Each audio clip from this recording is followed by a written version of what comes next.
हमारा क्वेश्चन कह रहा है कि जब एक तार को एक वर्ग के रूप में मोड़ा जाता है, मतलब कि एक तार है, इसको किसके रूप में मोड़ा जाता है, एक वर्ग के रूप में मोड़ा जाता है, जिसके रूप में एक वर्ग के रूप में मोड़ा जाता है, तो उससे घिरा क्षेत्रफल 484 वर्ग सेंटीमीटर है। तो उसमें जो घिरा क्षेत्रफल कितना है, 484 वर्ग सेंटीमीटर है। कितना है, वर्ग सेंटीमीटर है। तो तार द्वारा घिरा क्षेत्रफल क्या होगा, यदि इसी तार को एक वृत्त के रूप में मोड़ा जाता है, तो इसका क्षेत्रफल, तार द्वारा घिरा क्षेत्रफल क्या होगा। तो सबसे पहले हम इसका पेरीमीटर निकालेंगे, अर्थात तो इसका जो पेरीमीटर होगा, मतलब जितना तार उपयोग यहाँ हुआ है, इसी तार को हम गोल करके यहाँ मोड़ दिए, मतलब इसका पेरीमीटर और इसका पेरीमीटर दोनों बराबर होगा। देखिए ठीक है। तो सबसे पहले हमें दिया हुआ वर्ग का क्षेत्रफल, तो वर्ग के क्षेत्रफल से हम क्या ज्ञात करेंगे, सबसे पहले वर्ग का क्षेत्रफल से हम ज्ञात कर लेंगे क्या, तो वर्ग के क्षेत्रफल से हमें भुजा ज्ञात कर लेंगे। वर्ग के क्षेत्रफल कितना दिया हुआ है, तो 484 वर्ग सेंटीमीटर। ठीक, यहाँ से हमें फॉर्मूला होता है भुजा स्क्वायर, यानी 484। यहाँ से रूट हटाएंगे, स्क्वायर हटाएंगे, अंडर रूट चला जाएगा। देखिए अंडर रूट निकालने का ट्रिक है हमारे पास, अगर आप हमारे वीडियो तक देखते होंगे जरूर इस को पता होगा। सबसे पहले देखेंगे हम चार तो इससे पीछे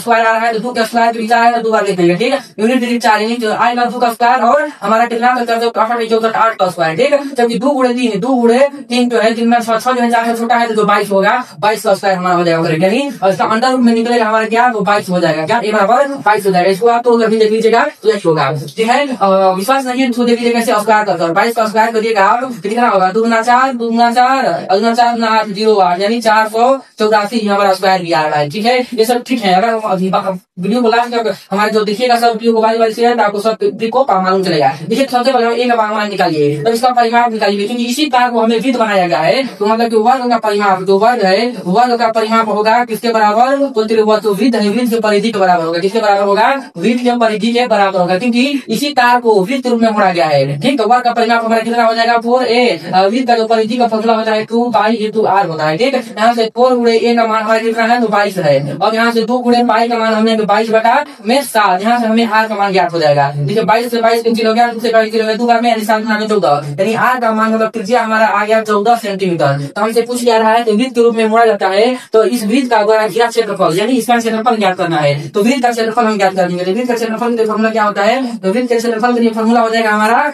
पाई r स्क्वायर। क्या हो जाएगा, पाई r स्क्वायर। यहाँ से हम पाई का मान क्या भरेंगे, 22/7 पाई का मान भरेंगे, और r का स्क्वायर मतलब 14 का मान बराबर 14 कर देंगे, कैंसिल करेंगे, 7 गुना 14, 22 गुना 44, यानी 44 गुना में 14, इसको करेंगे 14 से 14 कितना होता है, तो यहाँ पर 6 हो जाएगा, फिर 14 चौके 56, फिर 56 5 616, इतना होगा कि 616 सेंटीमीटर स्क्वायर हमारा वृत्त का क्षेत्रफल करेक्ट आंसर हो जाएगा हमारा 616 सेंटीमीटर स्क्वायर।